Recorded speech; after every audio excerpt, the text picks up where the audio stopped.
ಕಣ್ಣಿಗೆ ಕಾಣದ ನಾಟಕಕಾರ. ಬದುಕೆಂಬ ಸಮುದ್ರದಲ್ಲಿ ಸುನಾಮಿಯ ಹೊಡೆತಕ್ಕೆ ಸಿಲುಕಿ ತತ್ತರಿಸಿದವರು ಇವರು.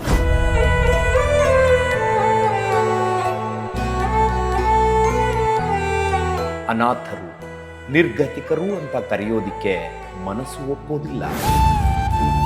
There are many eminent persons in this world. Most of these persons are basically suffering. ಇವರೆಲ್ಲರೂ ದೇವರ ಮಕ್ಕಳು, ವಿಧಿಯ ಆಟಕ್ಕೆ ಬಲಿಯಾಗಿ ಬೀದಿಗೆ ಬಿದ್ದವರು. ನನ್ನವರು ಯಾರೂ ಇಲ್ಲ, ಯಾರಿಗೆ ಯಾರೂ ಇಲ್ಲ. ನಮ್ಮಕ್ಕೆ ನೀನು ಹೋದ್ರೆ ಆಸ್ಪತ್ರೆಗೆ ಹೋದ್ರೆ ನೀನು ಬರಬೇಡ, ಯಾವ್ದಾನ ಆಶ್ರಮಕ್ಕೆ ಹೋಗ್ಬಿಡು, ಇಲ್ಲ ನೀನು ಸಾಯಿಸ್ಬಿಡ್ತೀನಿ.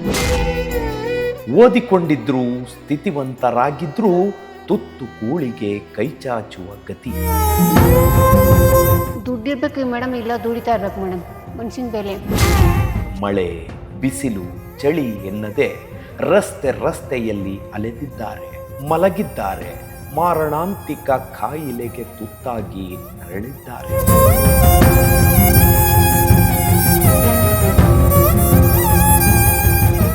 ಯಾಕೆ ಇಂತಹ ಸ್ಥಿತಿ ಬಂದಿದ್ದು? ಯಾಕೆ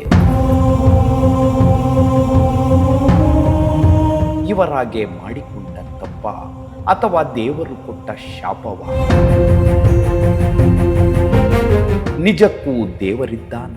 ಇದ್ದಿದ್ರೆ ತನ್ನ ಮಕ್ಕಳಿಗೆ ಈ ಸ್ಥಿತಿ ಕೊಡುತ್ತಿದ್ನ?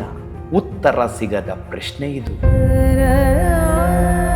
ಇದ್ದಾನೆ, ಖಂಡಿತವಾಗಿಯೂ ದೇವರಿದ್ದಾನೆ.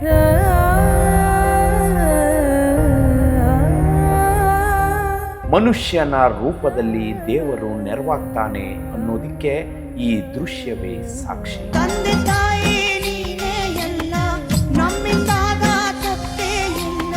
ಸ್ವಾರ್ಥವಿಲ್ಲದ ನಿಸ್ವಾರ್ಥ ಸೇವೆ ಇದು.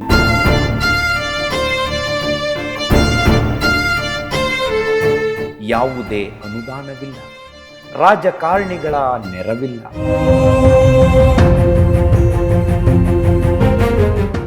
ಮನ ಮಿಡಿಯುವ ಮಂದಿಯ ಒಂದೊಂದು ರೂಪಾಯಿಗಳ ಶ್ರೀರಕ್ಷೆಯಿಂದ ಎದ್ದು ನಿಂತ ಸಂಸ್ಥೆಯೇ ಈ ಜನಸ್ನೇಹಿ ಆಶ್ರಮ.